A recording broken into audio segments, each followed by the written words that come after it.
Hey there, and welcome to another episode of the MedSpa Success Strategies Podcast. I'm your host, Ricky Shockley with MedSpa Magic Marketing, and this is where MedSpa and aesthetics practice owners come to discover strategies and tactics that help them better market and manage their practices so they can grow, improve profitability, and have more financial freedom. Today's guest is Dr. Silvia Tuthill. Dr. Tuthill is a board-certified nurse practitioner and co-owner of 10th Avenue Aesthetics Med Spa and owner of 10th Avenue Aesthetics Artistry Institute. Dr. Tuthill has personally trained hundreds of providers in the aesthetics community across several states, as well as outside the U.S. and the Caribbean. She's a national speaker, faculty trainer, and Galderma trainer. This episode is packed with awesome insights. There were a few things in here that I was like, I know that you're going to jot these down and probably implement them in your practice pretty much immediately. So, per usual, great advice on being a business owner in this space, what it takes to be successful, right, in terms of client satisfaction, profitability, managing a team, some interesting insights on partnership and more. So look forward to this episode with Dr. Tuthill. Dr. Tuthill, we're so excited to have you on the podcast. Thanks for joining us today. Thanks for having me. Dr. Tuthill had a really awesome backstory, really interesting and inspiring story of how she started her med spa and how she expanded in some of the other things that she's doing. But I want to make sure we get into the meat and bones of the interview because there were so many good tidbits of advice in this interview that I don't want you to miss those. So we're going to put Dr. Tuthill's bio and her kind of talking about her backstory at the back end of this episode. I love that that part of the origin story though too, where you said like you realize you didn't have to reinvent the wheel to get into business, and I think that's so true, right? It's like we all think we have to do something, and that was kind of one of my questions today that I was going to go through. Is we all think we have to do something super new and super proprietary, and if we're not doing anything new, then we can't justify being in business because we're not adding anything to the market. But really, your job, most businesses are just operating by doing something well, right? Doing something that's already available in the market. It's not necessarily innovative or new, but jumping in and providing that product or service and doing it at a high level that serves the customer. That's where most businesses operate. So I love that. Yeah, and for me, I didn't have to have a business plan. For me, it was just the dream. Yeah. Yeah. Yeah, and roll and we'll figuring it out as we go. And we'll But figure we got to it make the out. decision And to then roll. from there, it's like you take those different nuances and you pivot and you make and evolve into something new and exciting as well. Yeah, agreed. So my next question was going to be about jumping into kind of competition, but you answered that a little bit. The way that you think about competition is there's plenty of business to go around. This is a growing industry. There are more and more people getting services from med spas every day.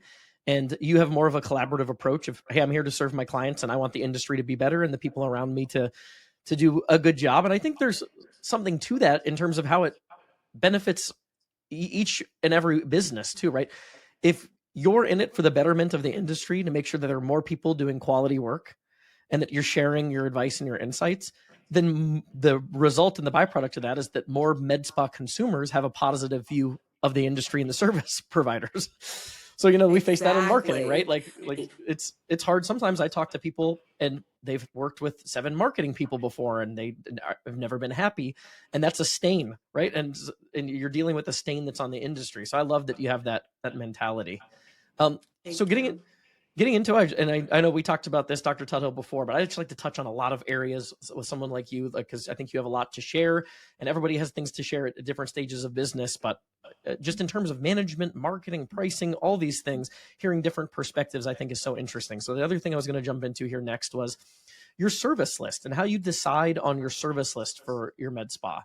So you mentioned you were originally doing IVs, a theme that's come up on the podcast over and over again. For those of you who are listening and are maybe just getting into this space, I love that you started small and grew as demand required, right? Like, I think one of the mistakes I see a lot of people make is they open with a huge location and no clientele and no plan to get clients. You built a business to the point where it was bursting at the seams from your home and you had no choice but to go open a location. And I just think that's the way to do it if you can. And if you're not going that route, you better have a darn good plan. Yeah, and it's funny because my husband actually he told me, something quite cool because he listens to a lot of podcasts. And he was like, as entrepreneurs, you have to remember the person that asked you to the dance, right? Remember who is going to bring in the biggest ROI for your business. And for that, it has always been injectables, because it's very easy for business owners to get into that whole device route and taking on huge leases in terms of equipment and whatnot, in hopes that that is going to bring patients through the door. You really have to focus on what is currently making you money, as well as what specifically your patient population actually wants or is going to be a stakeholder in. Although we think certain devices are quite cool and, oh my goodness, how could our patients not want them? You really have to key into specifically your patient population.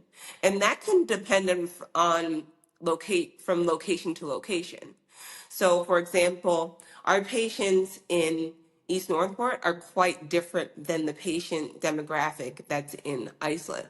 Certain devices and certain treatment modalities are going to do well in one location, but not the other.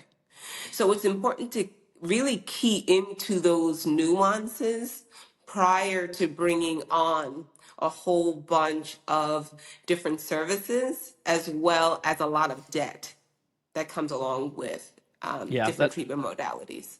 that has been a recurring theme on the podcast over and over and over again. But I feel like it's still not penetrating, because I hear people all the time that are doing the opposite of the advice that you just put forward. And I think sometimes we're trying to fit a square peg into a round hole. We wish we're buying the dream of this new laser or device that, in an ideal scenario, gives us an opportunity to add another item to our service list and make us more money.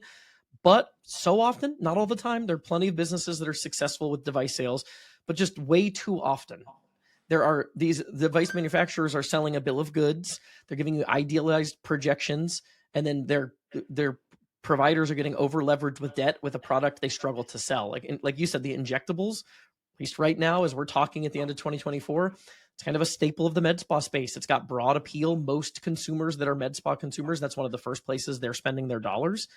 And instead of trying to convince them to buy a laser device that there's just not a ton of demand for, right? Lean into the stuff that's working and expand carefully. I think that's really good advice, Yeah, because yeah. I see And that all the really, and, time. and like you said, maximize on the services that you already provide, right? If you're doing dermal fillers, right?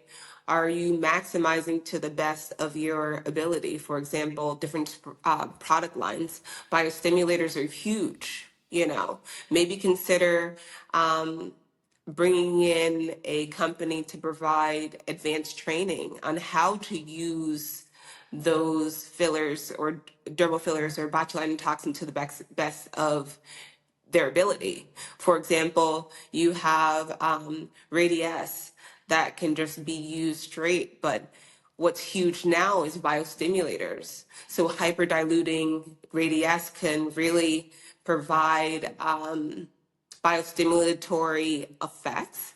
And that's a huge market right now. And that's utilizing some of the tools that you already have in your practice. So Yeah, it's expand into hyperdilute Radiesse. Talk to your patients about Sculptra. Sculptra is huge. Not only is it going to provide volume, it's going to provide skin glow, and it's also going to provide longevity, especially in a market right now where people are really counting their pennies and they're worried about spending discretionary income. So being able to be creative with the tools that you actually have in your toolkit. yeah, phenomenal advice. Yeah, and like I think that's another thing I feel is a common theme. It's practice. Well, I'm already doing a lot of this, but I want to sell more of this laser product that's collecting dust on the back shelf. And like you just said, well, if this is the place where your customers are telling you they're excited that's where they want to spend their dollars, this is what they're leaning into, then lean into it with them, right? Like the square peg into a round hole analogy, I feel like just is so fitting when you talk about service list decisions. Yeah, but also utilize survey monkeys, like you have their That's great. email Yeah. lists, right? So utilize that data to really gear what devices or what treatment modalities your patients are actually into. Yep. Yeah, that's phenomenal advice. I think that's a very underutilized thing. We've done that from time to time. And yeah, I think there are very few people that are thinking that way, right? Survey your patients, ask them, get their feedback, and actually figure that out instead of hypothesizing. Correct. Because the thing is that a lot of these laser companies are going to come in and sell you a huge dream. But the things that they're not going to sell you is that the technology becomes antiquated quite quick. The price of the device, the buy-in from the consumer, and for the most part, depending on the state that you live in, they're not going to tell you who can and cannot fire that device. So sometimes it's very, you have to be very leery of the things that you purchase, honestly. Yeah, that I just lifetime idea kind of playing off the Survey Monkey. For those of you who aren't familiar, Survey Monkey is like a consumer research tool, so you can actually poll your list and get feedback. Man, I could even think like call your top 10 or 15 patients and let them know you're thinking. If you're thinking about getting a new device, tell them about the device. Tell them what it Or, costs. Explain. or even leverage your Instagram stories. Yeah, You could put a poll polls. out there, Yep. you get the information and you get engagement on your social media channel. Yeah, win-win. Yeah, if your clients that already know, like, and trust you, I always say this, if your clients that already know, like, and trust you aren't going to buy that service from you, then the person stumbling off the street that's never heard of you before is probably not going to be buying that either. So it's a great testing ground to make sure your existing clients that know, like, and trust you, if they're not interested in whatever service or device you're thinking about bringing on, it's probably going to be a challenge to sell to anybody. And I also think that as providers, it's like if you bring on too many treatments, they're getting sales fatigue. That It's too, like, yeah. what do you sell? Like, because you have so much, like I have the injectable ends, I have medical grade skincare, I have laser and ablative therapies, I also have memberships, I also have t-shirts and different types of swag I want to sell, Yeah. like it becomes way too much. Yeah, people feel like you're just trying to sell to them instead of to consult them and give them and get them the result that they desire. Yeah, and the average patient is going to come into your practice 3 to 4 times a year. Yeah. Hopefully you can get them in monthly with different treatment options, but for the most part, you don't want to come off too salesy at the risk of losing your patient in terms of being disingenuous. Yeah, you're making the trade-off. If you're trying to maximize the dollars this month from your patient list, you're doing it at the expense of your future. I think that's always a decision you're making in business. When you're looking at the short-term money you're able to extract from someone, it's going to hurt your long-term ability to maintain a good reputation and a good relationship with the patient. And that And rolls people can into feel that. patient retention as well, because it's more expensive to acquire a new patient than it is to retain a patient and maximize that patient. This episode is brought to you by MedSpa Magic Marketing, my agency. We help med spas and aesthetics practices grow with more effective marketing strategies. And I know that's a vague phrase, right? It's a vague claim. So I have an offer for you. I offer this to any new prospects. If you're interested in exploring another marketing option, a new agency, or just getting into Facebook, Instagram, Google Ads for the first time, I'd love to show you why we're different, what we're doing for clients. And we can do that via a 1.5 hour planning session where I'll outline a specific marketing plan and I'll give you all of the blueprints that we would implement if we were to do business together. Now you can take that, use that on your own, hire someone else to help you execute it, or work with us. We really don't hold anything back on that strategy call. And I think you'll have a lot of confidence in how you manage your marketing investment moving forward, understanding some of the nuances that can help you implement more effective marketing strategies for your business. So if you want to do that, you can go to medspamagicmarketing.com. Yeah, absolutely. That's a good spin-off into my next question here, which is kind of optimizing for patient experience. So you have obviously done a very good job of this. You have several hundred reviews on Google and a 4.9 star rating. I think that's an area where a lot of practices struggle. And this is an industry where the incremental difference is going to be what allows you to create that stickiness, right? If you're a practice that's just a little subpar in terms of your patient experience, your retention issues are going to cause business problems that hurt your ability to run and maintain a profitable business. So that retention part is critical. So what types of things do you think about just in terms of patient experience and retention to make sure that people are happy and that they're sticking with you when they do have other options and other providers offering similar services? The thing is that we all pretty much have the same recipe. But what makes your recipe different is going to be the the different nuances that you individually provide your patients, right? So for me, at baseline, I am going to treat people the way that I would like to be treated, right? And for me, I have a high regard for myself. So if you want to court me as a patient, it's important that as soon as I come into the practice, that I see smiling, happy faces. Because if that front end girl is happy to be there, I know that that practice is a great practice. It runs well. It has not only good patient retention, but also good employee retention as well. Then also the way that the place smells. Like for me, all my practices have Aroma 360 where it's pumping an essential oil out. So I'm creating that memory in terms of when they smell our practice, it immediately triggers them. So for me, that is huge as well. They're also greeted with a lot of visuals, beautiful visuals. So we have this huge, like floral installation in one location, and a nice little cute boho chic inspired flower install in our South End location to kind of fit that setting. Then when our patients come in, they are asked if they need anything. Would you like some coffee, tea, water? And then when we leave, when we put them in their rooms, we make sure that they have everything accessible to them. Do you have a charger for your phone? If you need me, we are available, and we frequently check on them. So then they're in our chairs.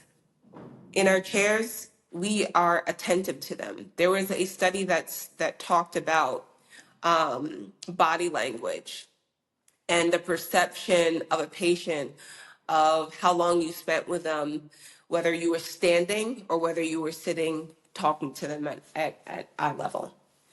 So it's perceived that you spend more time with the patient if you are seated and at eye contact and you're settled with your patient versus you're standing, you know. So they perceive you as spending more time with them, although you may not have spent more time with them. Then it's also active listening. No one wants to hear about your life, right? You are there to serve them and provide them a service. So you are actively listening as well as reiterating what they said. So they know that you understand what their aesthetic goals were, and that you were actually listening to them, because a lot of people don't feel like they're listened to and they're heard. So with that, with that, it helps to guide the patient consultation. And we're not only just giving relevant information in terms of the treatment that they are requesting, but also different information about all the other services that we provide. Because a patient's going to come in and they're going to talk about, oh, I just want this area, right? But it's important that you educate them about not only the medication that they're getting, but also the most common areas of treatment that they could potentially get. Because without the information, something that may potentially bother them, we can really soften with some of the tools that we have in our aesthetic toolkit. But if you don't provide that education or that information, they have no idea. And I think that is also important. And then also what I hear too is that with our informed consent, we make sure that it's actually an informed consent, because when our patients go home, they are on the front line to any adverse event or side effect, etc. So we're telling them about what capillary refill is, and we tell them about vascular occlusion and vascular compromise and what that could look like. And it creates a more educated and more empowered patient. So I think that in and of itself sets us aside. We also do post-discharge phone calls. So for any patients that are getting dermal filler, or they have any sort of procedure like RF microneedling, etc., we provide them with a call where we're checking up on their well-being and asking them if they have any other additional questions in regards to their discharge instructions, and then also letting them know that we are there for them. Then, upon checkout, we really solicit how their service went, because we really want to hear that feedback. And then for us, we don't accept tips as providers, but I tell my patients the greatest tip that you could ever provide me is a referral to my practice to your friends and family. Yeah, absolutely. There's so many good tidbits there. And like, after somebody's walked in your office, your job is now to make them, you're supposed to reinforce the purchase decision. You want them to, through this experience, feel like, man, that was great. I'm really glad I decided to go there. And being average is not good enough. And you just gave people a ton of advice on how to not be average. And I love those little wrinkles. Hey, I want my office to smell. I can control the smell. We know smell is associated with memory, right? You can think of so many examples of this in your own life, just personally, right? And to incorporate that into your business, what a cool idea. And sitting down in the chair, because at least from a perception level, you're going to be able to connect with them a little bit better, and they're going to perceive that you spent more time with them. Proactively calling and following up. So you've already collected their money, right? They know that you're not calling them to try to sell them something. You're just calling to see how they're doing after the appointment is over. All of those little tidbits, those are the types of things that I know med spa owners, they want the flashy thing, right? They want the new device. They want the new marketing strategy that's going to help them get more people through the door. And they're always looking for the quick fix. But until you get those things buttoned up and nailed down, you're going to struggle in your practice. Like, being excellent in all of those little things is I think, critical to the success of an aesthetics business. So I thought there were so many good little tidbits in there that we haven't Yeah, heard before on because the it's podcast in important to specific. So understand thank that you. nowadays patients want to buy from people. They don't want to buy from brands in particular. So it's important to individualize and make them feel that you know and appreciate them. Yeah, absolutely. One of the things you mentioned there was you also need, I love when somebody comes in, just picture this if you're listening, right? You come into the med spa, it smells great, you see beautiful visuals, and the person behind the desk is smiling. Change one thing about that picture, and the person at the desk looks flustered and annoyed to be there, right? That one little thing is probably creating a massive change in the perception of the prospect in terms of the experience at your practice. So you said it's important to make sure that you have good team retention and the people that are working for you enjoy their jobs. How do you go about trying to optimize for that, for team experience and building a team that is happy to be at work? So with us, we're very intentional about our hiring process. We do Enneagram testing, so we make sure that their personalities align with our mission. So that's the first thing we do is we review their resume, have them take an Enneagram, and then from that Enneagram result, we see from there whether we want to proceed with an interview. Then we have our employees. They come to interview at various practices, so they'll come to both locations, and then we'll go and meet them out in the community, whether it's at a Starbucks or a pizza place, because I really want to see how they deal with other service professionals, which is very Mm, key to me. yeah. Because the thing is that what you find is that resumes become a resume of lives or embellishments, right? Yeah. So I really want to make sure that, and like it's really a small subset of who someone is. And I really want, with frequent interactions with a potential hire, I really want to get a good average of who they are at baseline. And with that, that takes multiple interactions, so multiple meetings. So if once they're agreeable to that, depending on their role, they come in and they shadow in the role that they're applying for a couple hours. So they'll come in and they'll shadow the secretary if they're a secretary. And the things that we're looking at is, are they asking that person to help them, even though they're shadowing? Are you asking to help? Are you adding to a pleasant environment in the practice? For our injectors, we have them basically do an audition. We want them to mark up the patients, like they would be marking. We have them do a full face assessment. We quiz them on the different treatment locations, as well as how to manage an adverse event, etc. Then after that, we come in and we have them inject one of our employees under the That supervision of me. I highly doubt most of you listening to this podcast are being that intentional about your hiring process, and I love that.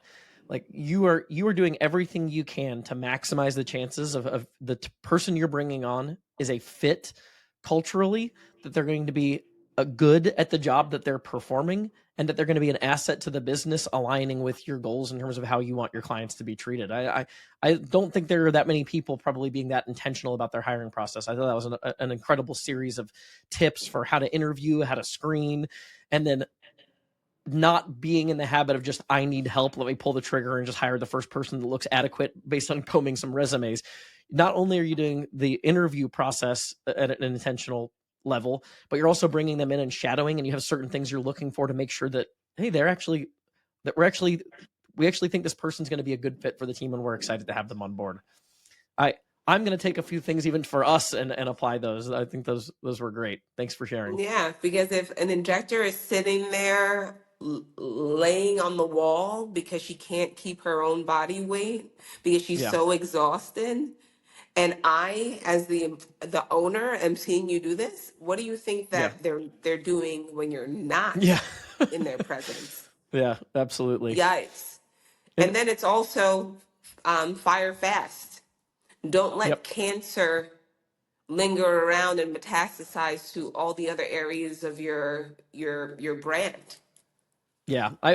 So you're a proponent, it sounds like, of hire slow, fire fast. And I think the other thing as business owners that sometimes we struggle with is we want to be compassionate. We want to give people the benefit of the doubt. We want to be patient, but you have to have a short leash on a new team member, because you're risking compromising the standard that all of your other team members adhere to and respect about the business, right? I show up to every day.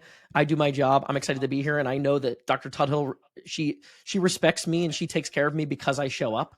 And if this person comes in and they don't do any of those things and they get the same level of, responsibility and respect and pay, like, it's just going to feel icky, right? To your existing team members. So you're doing a disservice to your existing team members by letting someone like that, who's a cancer to the business, stay on board, thinking that you're doing something compassionate.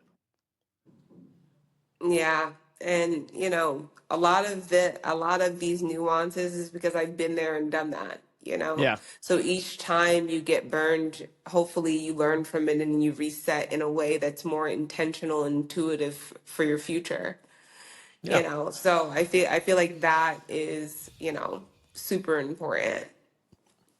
So shifting from people to process on the management side, I know this is especially as you're growing a business and you're opening multiple locations and things, as you look to the future, how do you think about process so that you've got things in place that a different team member can plug into a role and live up to the standard? Are there any things that you're thinking about or doing in terms of documenting processes? Yeah, like in terms of our we have a manual in which that we sign our patients off to. They really have to read through our mission, our values, etc. And then from there, based off of how we are very selective in our hiring process, they really fit into that scalable model where the practice as a whole has strength. We are only as good as our weakest person. So, in that, we make sure that everybody is strong. If I am not there, you still get the same feel of 10th Avenue aesthetics if you go to Brittany, if you go to Samantha, if you go to Kristen, if you go to Austin, it doesn't matter, because as a whole practice, we are strong, and it doesn't matter what 10th Avenue aesthetics you go to, whether it be in East Northport or East Norway or wherever in the world, you're still going to get that same feel, the quality in terms of the service, as well as all those different things that make us great and unique. Yeah. Yeah, that's awesome. Last thing I wanted to touch on, if you have a few extra minutes, would be some marketing things. So you built your practice originally with some of these, like the IV services, even before you were maybe a full med spa. Mhm. How did, in those early days, how did people find you? How did you attract clients, and how do you attract clients now? How do people generally find you? I'm kind of old school in terms of guerrilla marketing, and that guerrilla marketing, that street drive, has never really left me. I'm one of these types of owners that's still out there shaking hands and kissing your baby. I Nice. am Yeah. going to sponsor different local lacrosse teams. I'm really focusing on the micro influencers. So I am very active in my community first, because they're going to be the ones that are actually going to be your clients in your practice. Then from there, making sure that we join different moms groups, because and then finding key players from those little individual niches, and making sure that they're recognized as well. Also, collaborating with local businesses is huge for us, as well as supporting them as well. I think that has been paramount. So, for example, we do an industry night for people in the hair industry where we give a significant discount for them on Mondays. Because if you think about it, there are going to be your huge referral drivers, potentially in that space. Hair, nail girls, all of it. So we just make sure that we not only market to micro influencers, but also the macro influencers. If you want the bigger fish in terms of big brand influencers, I would just recommend that you really look at their analytics to make sure that the people who engage or follow them actually are going to be valuable for your space. Because, for example, you find this influencer model girl, but you look into her analytics and you see that most of her providers are from Turkmenistan. That doesn't really make sense for Yeah. your local business. So just mainly using doing research in terms of pulling the analytics from their social media channels, also making sure that you have social media contracts with these influencers. Also, you just want to be mindful, cross your T's, dot your I's. But for the most part, like, I'm out there. As if we ever have downtime, I go around to some of the local businesses on foot, and I go introduce myself and introduce my services. When I That am is, in yeah. any sort of public event, I make it a point to at least meet 50% of the room. Yeah, that's such good advice. You own a med spa, you're a local business. You have the opportunity to leave and go engage with the community, whether that's via sponsorships, meetup groups, moms groups, networking events, business partnerships. There's so many opportunities for you to connect and engage.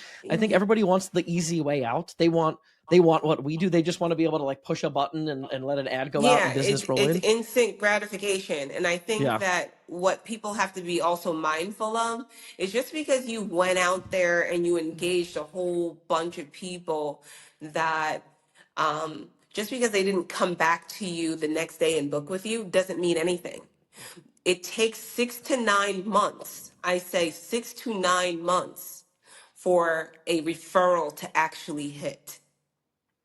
Yeah, because you want people to know, like, and trust you, and that takes reps. Like hey, there's Dr. Tuthill. I remember I saw her at the farmers market, and then she was at my mom's group, and that starts to accumulate. It's a snowball effect. So you have to be Yes. patient, but that's so effective because you're in a service business, and relationships are everything. And yes, you're going to have relationships with your patients, but you can build those relationships before people are patients by engaging in the community. And I think so many people, they want the Yes. easy way out that they just don't think about those things there that are more But you old could school, but they're but you could effective. also engage in your community from the comfort of your home, following those businesses, looking at who those followers are, and really engaging with those patients remotely or future patients remotely. Yeah. Yeah. If people in your town, if they know you, they like you, and they know what you do, your business is probably going to be pretty healthy. Yeah, yeah. Yeah, that's awesome. I love that. That was so good. Um, Last thing I wanted to touch on, if you have an extra second here, I know I said that was going to be my last one, but so you have a partnership. You mentioned your business is a partnership. I know that can have its own set of challenges. Any tips for people that are in partnership? I know in the space there are a lot of partnership type relationships in terms of business ownership. Any advice that you have for people to be successful in terms of a partnership? I think make sure that your operating agreement is ironclad, I think is important. Making sure that you have provisions for if someone dies, if someone gets divorced. So I used the Leslie Tracy and Leslie Tracy or Donovan and Associates. I forgot the name, but I will give you the information offline. But she made sure that there were provisions in our operating and business agreements that really protected both of us, just in case there's anything that happens down the line, because life happens, right? Yeah. Um, People get divorced, people can get injured, there could be loss of use, you know. How does that look like if one of your business partner isn't able to contribute in the same ways um, after injury as you would? Like, how do you even navigate those types of things? Yeah. So I think that it's important to have those tough conversations early on in the relationship as well. With my business partner, I have adapted happy work wife, happy life. So there's certain nuances that I say to myself, or certain arguments that I say to myself, is it actually worth the fight, right? And most times than not, the answer is no, it's not worth it. So in terms of that, it's picking your battles, right? Yeah. And being okay to disagree, being okay to agree to disagree, and still being civil as Yeah. well, You're still on the same and page working not toward the same taking any goal. sort of resentments or any of those types of negative vibes into anything that you have going on in the future. And then for me, it's like you always have to know where an individual is in terms of their path and their growth, right? So for me, I like to always continually be doing something.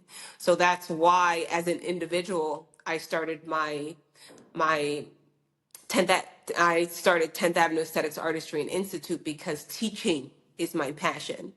Yeah. I taught adjunct for Molloy College.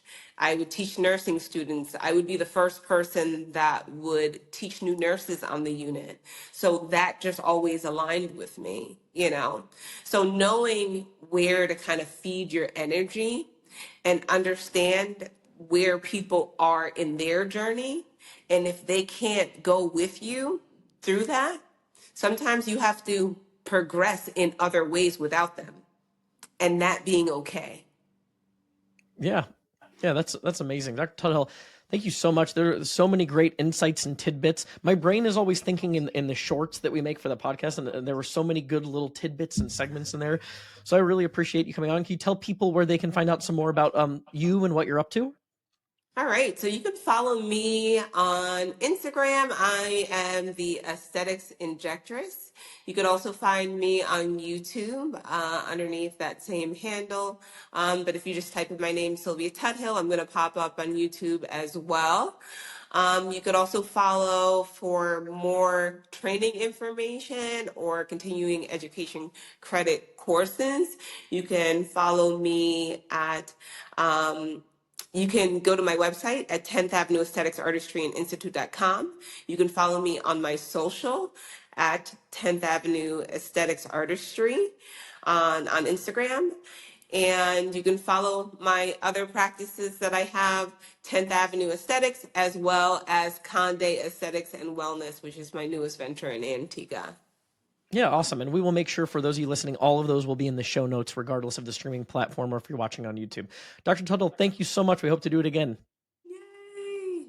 Thanks for having me. I truly appreciate being able to meet with you and share my journey to, people who are starting out or who have already been in practice for several years. I am a resource to everyone. I am highly accessible, and I mean it when I say if you have any information, if you have any questions or need any additional information from me, I am not a gatekeeper. Just ask me. Yeah, and thank you for being such an open book. I know we appreciate it and appreciate all the insights. You're welcome. I was reading up on you a little bit before the interview and listening to some other podcasts that you had done. And, you were working, I know, with IVs and in nursing and transition into aesthetics. So just a little bit of your backstory, if you don't mind sharing how you got into the space. Okay, so I first started out working med-surg oncology, so I did that for several years before going back to get my master's and then doctorate, and then I was doing that for a while. I knew that I didn't want to be at the bedside for too long, so that's why I could just continue to further my education through the whole process because I just knew that it just wasn't something that I wanted to do long term.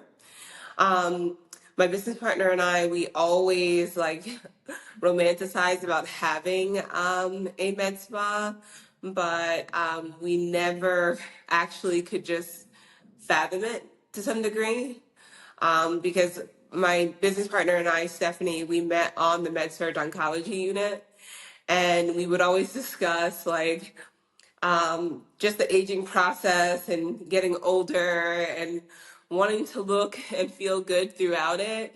And we would always romanticize about aesthetic providers that we would see that just took the leap and did it. So I guess fast forward a few years, I would say 7 years ago, I went to a beauty conference. It was called BeautyCon, and it was in New York City at the Jacob Javits Center. And it was, I guess, all the KOLs in the beauty space. So there was Huda Beauty. There was a entrepreneur that created the Crayon Case, which was a makeup line that she birthed in the kitchen of her home. And it was just basically beauty influencers in the space that ended up being beauty entrepreneurs. So the keynote speaker was Cardi B. And it was funny because she comes out with her whole Bronx accent and, she has been she was a struggling rapper that, got her start on VH1, oddly enough. And she said the reason why that she was so successful is that she didn't put too much thought into creating something brand new. You don't have to recreate the wheel.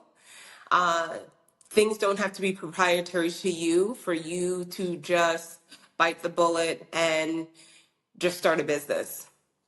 So I was like, oh my goodness, that concept is so simple. Go home, start that business that you've always wanted to start. So I went home, I knocked on my business partner Stephanie's door, and I was like, we are going to start that med spa that we've always wanted to start. She's like, hold up, what's going on? Like, are you on something? I'm like, no. What I am on is my entrepreneurial, I guess, bag, if you will, So I said to her, let's do it. At that point, she had not even started her nurse practitioner licensing at that point. And I was like, go to school. I need you to be prepared. I need you to be prepped and ready for when we go in this all in. So we opened up our business. We both live on 10th Avenue. That was the only business name that we both could agree on was 10th Avenue because we both lived on 10th Avenue. So we're 10th Avenue Aesthetics on 8th Avenue. Um, so we did that. We started out just taking courses in aesthetic medicine. We would experiment on each other. We would train. We would do apprenticeships in different surgical practices until we were comfortable to strike it out on our own. We started to do house calls and Botox parties. That became quite busy. And then we decided to open up a location inside of a nail salon. We did that shortly after COVID hit, and we had to kind of like shut down at that point. In doing so, it was difficult because we had just started our business, and then, the world kind of closed down. What do we do? In terms of that, because we had the IV vitamin hydration component of our practice going, that was deemed as a medical necessity. So we were able to keep our doors open during the pandemic, which was awesome. So with that, we kind of pivoted and did like a home office, which was cool. So I have a high ranch. I outfitted my home with the injector chair. I made sure that it was compliant with what our insurances wanted in terms of the drug companies to be able to ship medications to a pharmacy that we had partnered with. I made sure that that was together. I also made sure that we had a refrigerator, we had a water source, etc. And I kind of outfitted my home into a home office. So we did that for a while until things became quite crazy. My next door neighbor is like, why are all these Maseratis and Mercedes-Benz pulling up to your house? What's going on back there? Because I see women coming out of these beautiful cars, traipsing into your backyard. What's going on there? So things got so crazy that I had to move it from my home office into an actual IV bar. So we did that for several months until we started to outgrow that place. And then a location actually opened up, I guess, a few blocks away from my house on 8th Avenue. And I had been seeing it for years. The lease was absolutely attractive in that it was a 900 square foot office, and they were only asking around $1,300 in rent in New York, which is crazy. So we did a whole remodel on that space, and that was our first brick and mortar. So we did that for, I would say, a few years. And then in September of last year, we opened up our second location in Iceland. And we now have 2 brick and mortars. We also have partnered with 2 med spas that don't currently offer injectable services. So we do some independent contracting inside of them where we provide injectable services as well, which has also been quite awesome underneath our brand. So that is how we started. That's our origin story. And in terms of the ventures that I have with my business partner, I have also pivoted on my own and opened up 10th Avenue Aesthetics Artistry and Institute.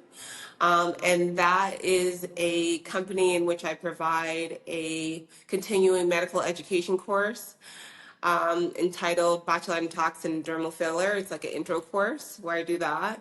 And I provide aesthetic education as well as one-to-one private trainings to medical providers in the space as well. So that has also been quite cool and lovely for me because I am one of those types of people who like to share knowledge. I'm not one of those people who like to gatekeep. I think it's important to share information because knowledge is key. And especially in the space of aesthetics, you want to create an environment where there's providers learning in a safe space.